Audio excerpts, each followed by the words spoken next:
సౌహార్దత చెప్పడానికి రాలేదు, సహబాధితులుగా వచ్చాను ఇక్కడికి. ఈ మధ్య నన్ను తిరిగితే 10,000 వ్యూస్ కు గ్యారంటీ వస్తాను. అది ఉపాధి హామీ పథకం అయిపోయింది. ఏం చేయాలి మీరు గమనించండి. నేను మాట్లాడిన వెంటనే నన్ను మెచ్చుకుంటూ పెట్టినా, నన్ను తిట్టుకుంటూ పెట్టినా 10,000 వ్యూస్ కంపల్సరీ, 110%. అది అలా అష్యూర్డ్ స్కీమ్ అయ్యాను. కానీ ఇక్కడ మహిళా జర్నలిస్ట్ లో నేను నిజంగా మిమ్మల్ని మహిళా జర్నలిస్ట్ అనం, మీరు జర్నలిస్టులు అంతే. మీరేం ప్రత్యేకంగా మహిళా జర్నలిస్టులు పురుష జర్నలిస్టులు ఉండరు. జర్నలిజం ఇది జర్నలిజం. అయితే మా మీద దాడిని భరించగలుగుతాం, మీ మీద దాడిని మేమే భరించలేము. అందులో మీరు భరించి ఇంత ధైర్యంగా మాట్లాడుతున్నారంటే మొదటి విజయం మనం సాధించినట్లే. ఎందుకని వాడు ట్రోలింగ్ చేస్తున్నాడు? ఒక తులసి, ఒక వనజ, ఒక విప్లవశ్రీ, ఒక ఆస్మా, ఒక శ్రీనిధి ఇక మాట్లాడొద్దు అనేది వాడి ఉద్దేశం. నేను బహిరంగ నటిక బిగ్గరగా మాట్లాడతా, ఏం చేసుకుంటే చేసుకోపోన్నాం. సో ఇది మొదటి విజయం. ఇప్పుడు మనం చర్చించాల్సింది what is to be done.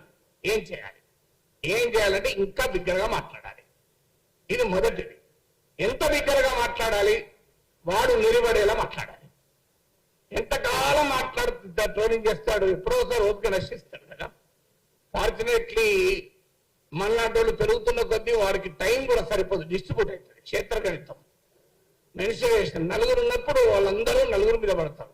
40 మంది అయితే 40 మంది మీద పడతారు. 400 అయ్యారనుకోండి, మనం డిస్ట్రిబ్యూట్ అయిపోయి మన మీద ఆడు తగ్గుతుంది. అందువల్ల మనం మరింత ఎక్కువ మందిని సృష్టించే పని మనం చేయాలి. అందుకు మీరు నిజంగా మిమ్మల్ని అభినందిస్తున్నారు. ఎందుకంటే మీరు ధైర్యంగా ఉండడం. డిఆర్ మంకేకర్ అనే గొప్ప సంపాదకులు నో మై సన్ నెవర్ అని జర్నలిజంలోకి వచ్చే కొడుకును ఉద్దేశించి ఆ రోజుల్లో బుక్ రాశాడు. కానీ ఆ రోజుల్లో జర్నలిస్టుల స్థితిగతుల గురించి ఆలోచించి రాశాడు, ఈ ట్రోలింగ్ కాదు. సో ఈ రోజు ట్రోలింగ్ చూసి కూడా నో మై డాటర్ నెవర్ అనే దశ వచ్చింది. ఎస్ మై సిస్టర్ ఆల్వేస్ అని చెప్పాలి. అలా మనము వందలాది మంది జర్నలిస్టులను తయారు చేయడం వల్ల ట్రోలింగ్ ఆపడం కాదు, ట్రోలింగ్ విల్ బికమ్ కాస్ట్లీ. ఎందుకంటే మనం 500 మంది ట్రోల్ చేయాలని వాడు ఎక్కువ మంది పెట్టుకోవాలి. దీన్నే ఇప్పుడు అసిమెట్రిక్ వార్ఫేర్ అంటారు. ఇరాన్ వాడు సాధించింది అదే కదా. We have to impose cost on them. వాడి ఖర్చు పెరగాలి, వాడి పని పెరగాలి, అప్పుడు వాడు ఎక్కడో కానీ ఆగుతాడు. సో అందువల్ల మనం ఎక్కువ మంది జర్నలిస్టులను సృష్టించడం రెండవ పని కావాలి. మూడవ పని ఏంటంటే దీనికి క్విక్ ఫిక్స్ సొల్యూషన్స్ లేవు ఫ్రెండ్స్. నా రిక్వెస్ట్ ఏంటంటే ఇక్కడ ఉన్న చాలా మంది పెద్దలు ఉన్నారు, రామచంద్రమూర్తి గారు, శ్రీనివాస్ గారు, నారాయణ గారు, మీరు ఒక ఇనిషియేటివ్ తీసుకోవాలని నా విజ్ఞప్తి. మీరు ప్రతి రాజకీయ పార్టీ అగ్రనాయకుని 2 తెలుగు రాష్ట్రాల నాయకుని దగ్గరికి వెళ్ళి మా మీద నాగేశ్వరం మీద జరిగే ట్రోల్స్ గురించి మాట్లాడకండి, అది ఈజీగా డిఫెండ్ చేసుకుంటారు. ఇక్కడ మహిళా జర్నలిస్టుల మీద జరిగే ట్రోలింగ్ గురించి మాట్లాడండి, వాడు డిఫెన్స్ చేసుకోలేరు. It just not possible. ఇప్పుడు ఇక్కడ వాళ్ళ మీద జరిగిన దాడిని వాడు సభ్య సమాజం ఎవడు డిఫెండ్ చేసుకోలేడు. సో అందువల్ల నాగేశ్వరం మీద జరిగే దాడి గురించి అసలే మాట్లాడకండి, వాడు డిఫెండ్ చేసుకుంటాడు. సో అందువల్ల మహిళా జర్నలిస్టుల పైన దాడిని ఇలాంటి పోస్టర్లు తీసుకెళ్లి చూపెట్టి ఇది మీ వాళ్ళు చేస్తున్నారు, ఇలా నేను కొన్ని తీసుకెళ్లి పంపించాను. అప్పుడు వాళ్ళు ఏమన్నారంటే సార్ మా పార్టీ వాళ్ళు కాదు, మా పార్టీ మీద వ్యతిరేకత రావడానికి మా ప్రత్యర్థులే మీ పైన ఇలా చేస్తున్నారని చెప్పారు. అది కూడా జరుగుతుంది వాస్తవం, కొంత లేదని కాదు, అదో 10% ఉంటుంది. సో అందువల్ల అన్ని రాజకీయ పార్టీలు, 2 తెలుగు రాష్ట్రాల్లో ఉన్న రాజకీయ పార్టీల నాయకులు, తెలంగాణ వాళ్ళు, ఆంధ్రప్రదేశ్ నాయకులు కూడా హైదరాబాద్ లో ఉంటారు వీకెండ్ కనుక కలవడం కూడా సులభమే. అందరినీ కలిసి ఇంకో ఉమెన్ జర్నలిస్టుల పైన ఇలా ట్రోల్ చేస్తున్నారు.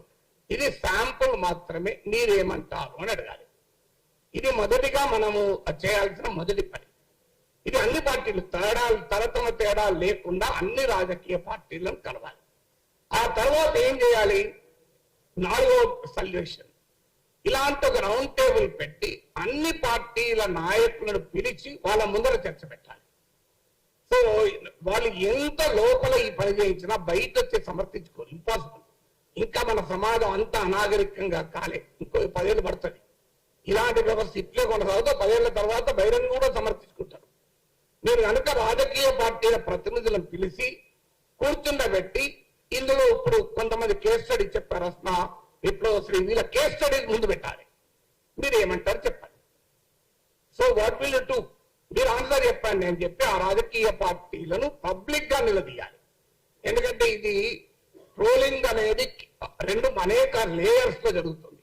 ఒక అతిపెద్ద లేయర్ పొలిటికల్ పార్టీల ట్రోల్ ఫ్యాక్టరీనే. దాన్ని మనం ఈజీగా ఎదుర్కోవచ్చు. వాళ్ళకి పోయే కాలం దాపురించింది కనుకనే మహిళలతో పెట్టుకున్నారు. పురుషులతో పెట్టుకుంటే వాడు ఎక్కువ విజయం సస్టైన్ చేయగలడు, మహిళలతో పెట్టుకుంటే సస్టైన్ చేయలేరు.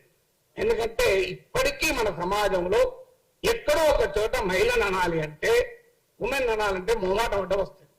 బహిరంగంగా అనాలి. అనానిమస్ గా ఉన్నప్పుడు ఏమన్నా మాట్లాడతాడు వాడు ప్యాట్రియార్కీ అంటే అప్పుడే బయటపడుతుంది. కానీ పబ్లిక్ గా ఉన్నప్పుడు బయటపడాలంటే కష్టపడతాయి. ప్రైవేట్ గా ఉన్నప్పుడు వాడి ప్యాట్రియార్కీ బయటపడుతుంది, వాడి కుల పిచ్చి బయటపడుతుంది, అన్ని బయటపడుతుంది. కానీ పబ్లిక్ గా ఉన్నప్పుడు అవన్నీ దాచుకొని నటిస్తాడు కనుక ఆ నట సార్వభౌములుగా అవతారం ఎత్తిన సమయంలో వాళ్ళని నిలదీయాలి. మీరు ఏం చెప్తారు చెప్పండి, ఇంకో ఇలా ట్రోల్ చేస్తున్నారు. అది నెక్స్ట్. తర్వాత లీగల్ బ్యాటిల్ నాకు పెద్దగా నమ్మకం లేదు. ఎందుకంటే నేను 2023లో కేసు పెట్టాను. ఇప్పటికీ కేసు ఏమీ కాలే. నా సమయం వృధా అవుతాను. అందువల్ల ఆ కేసుల వల్ల ఏమీ ప్రయోజనం లేదు.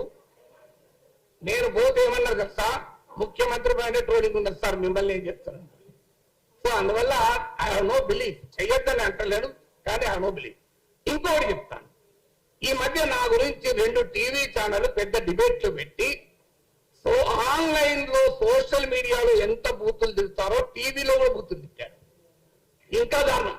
2 టీవీ ఛానళ్ళు. ఒక టీవీ ఛానల్లో యాంకర్ ఆపాడు, ఇంకో టీవీ ఛానల్ యాంకర్ ప్రోత్సహించాడు. ఆ టీవీ ఛానల్ యజమానికి నేను ఫోన్ చేసింది. ఎందుకంటే ఈ మధ్య నా మీద 20 నిమిషాలు మాట్లాడాడు.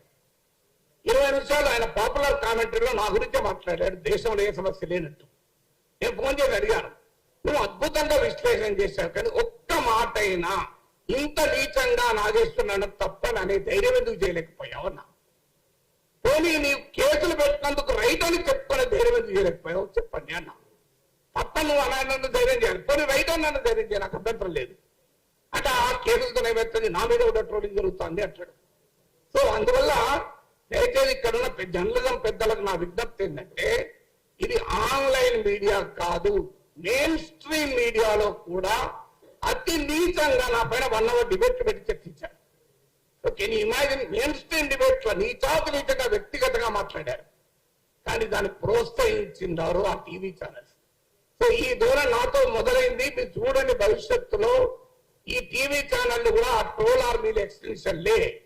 మనందరికీ తెలుసు ఈ ట్రోల్ ఆర్మీలను ఏ రాజకీయ పార్టీలు పోషిస్తున్నాయో ఆ టీవీ ఛానళ్లను కూడా అవే రాజకీయ పార్టీలు పోషిస్తుంది. ఇందులో అనుమానం లేదు. అందువల్ల వాళ్ళు కూడా అదే పని చేస్తున్నారు. అందువల్ల వారి యాజమాన్యాలపైన కూడా ఒత్తిడి తేవాలి. డిబేట్ పెట్టండి, ఎవరన్నా మేమన్న మాటలు ఖండిస్తూ ఇది ఎంతన్నా డిబేట్ పెట్టండి. కానీ మీకు ఎవరిచ్చారు అధికారం నీచంగా వ్యక్తిగతంగా మాట్లాడటానికి? కనీసం ఆ డీసెన్స్ అన్న టీవీ ఛానల్ పాటించాలి కదా, అట్లీస్ట్ మెయిన్ స్ట్రీమ్ మీడియాలో పాటించాలి కదా. పోనీ ఆన్లైన్ అంటే అనానిమస్, వాడు ఎవరో తెలియదు, కానీ టీవీ ఛానల్ తెలుసు కదా మనకు. వాళ్ళు నాతో కూడా డిబేట్లు పెట్టిన యాంకర్లే కదా. మళ్ళీ విచిత్రం ఏంటంటే, మరి ఎలా మాట్లాడాలి? వాళ్ళు రాజకీయ పార్టీ అధికార ప్రతినిధులను పిలిపించి ఆ అధికార ప్రతినిధుల చేత నీచంగా తిట్టిస్తున్నారే. ఈ టీవీ ఛానల్ కన్నా సిగ్గుండాలి కదా.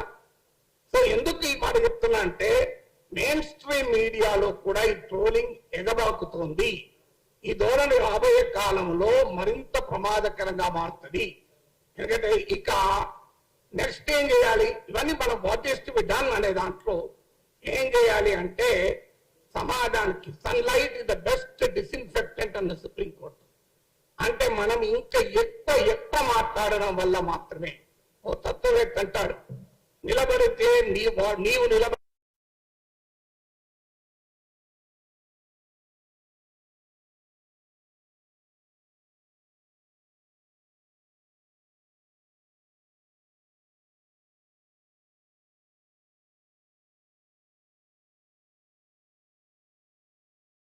పద్ధతి విస్తారమైన సమాజాన్ని మన వెనకాల నడిపించుకోవడమే.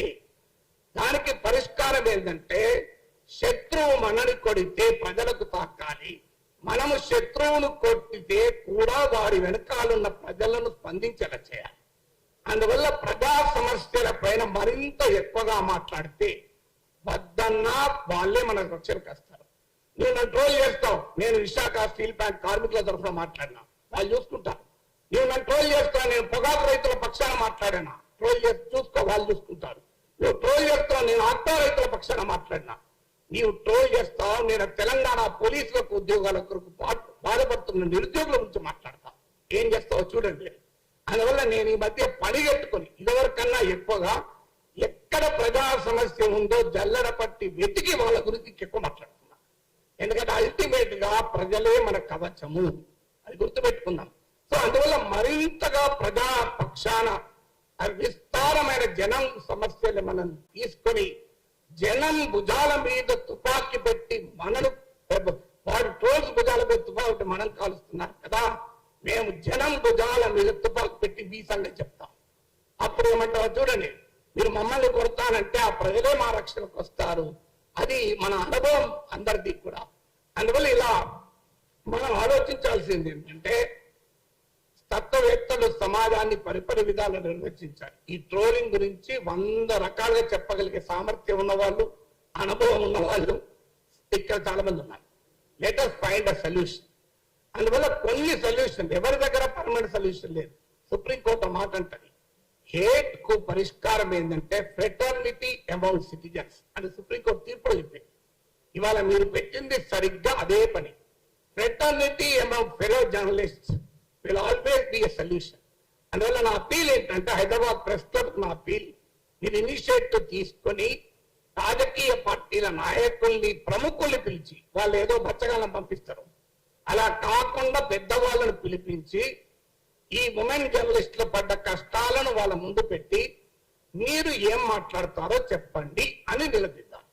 కనీసం పబ్లిక్ షేమింగ్ చేస్తానన్న రాజకీయ పార్టీలే కాదు, మీరు ఆ సాంస్కృతిక సంఘటనలే కావచ్చు, సామాజిక సంఘాలే కావచ్చు, వారి సైన్యం ఎవరి సైన్యం అయితే దుర్మార్గం చేస్తుందో ఆ సైన్యాధిపతులను పిలిపించి సభ్య సమాజం ముందు ఎక్స్పోజ్ చేద్దాం. ఇంకొన్ని ఆలోచనలు చేద్దాం. ఇది ఇస్ ఓన్లీ ఏ బిగినింగ్. నా రిక్వెస్ట్ ఏంటంటే ఈ యుద్ధంలో మనం పొరపాటున కూడా భాష మారద్దు, మాట మారద్దు. మనను ఎదుటి వాడిని నుంచి దూరం చేసే, ఏలినేట్ చేసే ప్రయత్నాలు కూడా జరుగుతాయి.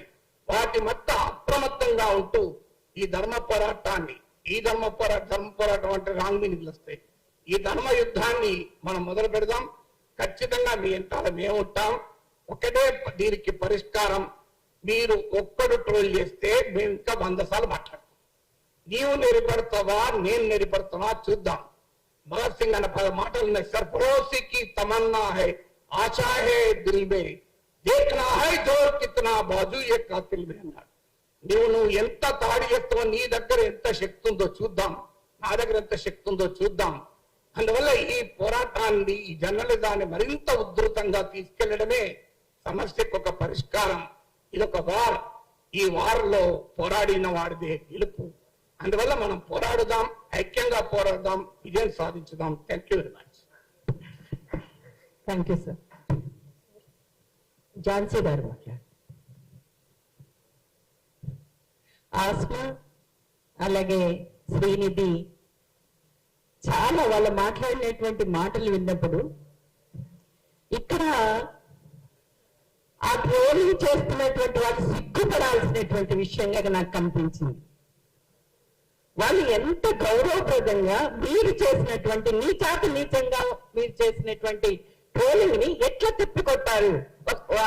ఒక రకంగా వాళ్ళు తిప్పికొట్టారు. వాళ్ళు ఇక్కడ ఈ రోజు ఒక 10-15 సంవత్సరాలుగా ఈ రంగంలోకి మహిళా జర్నలిస్టులు అడుగుపెడుతున్నటువంటి వాళ్ళని అడ్డుకోవడం కోసం జరుగుతున్నటువంటి ఒక పెద్ద కుట్ర కూడా చూడాలి. ఇది ఆస్మా చాలా అమాయకంగా ప్రశ్నిస్తుంది. మేమేం ఆటం బాంబులు కావు, మేమేం ఉగ్రవాదులం కాదు. ఇవాళ వాస్తవాన్ని వెలికి తీయడమే వాళ్ళకి నేరంగా కనబడుతుంది. వాళ్ళే దేశద్రోహులుగా కనబడుతున్నారు, వాళ్ళే ఇవాళ విద్రోహులుగా కనబడుతున్నటువంటి పరిస్థితి ఇవాళ ఉంది. దీనికి వ్యతిరేకంగా అందరం కలిసి ఇప్పటికే ఒక సహసంఘంగా, ప్రగతిశీల మహిళా సంఘంగా మా నాయకులు ఇతరులు అందరూ కూడా ఎదుర్కొంటున్నటువంటి పరిస్థితి ఉంది. ఒక పితృస్వామిక ఆధిపత్యంలో ఒక స్త్రీ తన స్థానాన్ని తాను నిలబెట్టుకోవడానికి ఎంతగా పోరాటం చేయాలో అంతగా జర్నలిస్టులు కూడా గత 4-5 సంవత్సరాలుగా పోరాడుతూ ఉన్నారు. అందరం కలిసి చేద్దాము, దీన్ని వెనక్కి తిప్పుకొట్టాలి. మీరు చాలా న్యాయబద్ధంగా ఎవరు ట్రోల్ చేశారనో వాళ్ళని పిలిచి వాళ్ళ తల్లిదండ్రుల ముందు, పిల్లల ముందు, వాళ్ళ భార్య ముందు న్యాయబద్ధంగా అడిగారు. నిజంగా అది చేయడమే పెద్ద శిక్ష. కానీ అలాంటిది చేయడానికి ఎందుకు పోలీస్ డిపార్ట్మెంట్ వాళ్ళు కానీ ఇవాళ వాళ్ళు ఎందుకు చొరవ తీసుకోవడం లేదు అంటే, వాళ్ళు ఇంకా మనకే ఏదో చెప్తున్నారు. సంధ్య వాళ్ళు పోయినప్పుడు ఏం చెప్తున్నారు, మీరు వాటిని బ్లాక్ చేయండి, బ్లాక్ చేస్తే సరిపోతుంది అనేటువంటి పద్ధతిలో సలహాలు ఇచ్చేటువంటిది. అంటే దీన్ని ఒక రకంగా ప్రోత్సహించడం అనేటువంటిది జరుగుతూ ఉంది. ఈ ప్రోత్సాహాన్ని కూడా మనం ఖచ్చితంగా వెనక్కి పెట్టాల్సినటువంటి అవసరం ఉంది. మనం బహిరంగంగా దీనికి వ్యతిరేకంగా కూడా పెద్ద ఎత్తున, ఇందాక వారు చెప్పారు అతని పేరు శివాజీ అని, ఆ శివాజీని తీసుకొచ్చి ఎందుకు మీరు శిక్షించడం లేదు, అతన్ని మీద నేరం నమోదు చేయడం లేదు అనేటువంటి దాని మీద పెద్ద ఎత్తున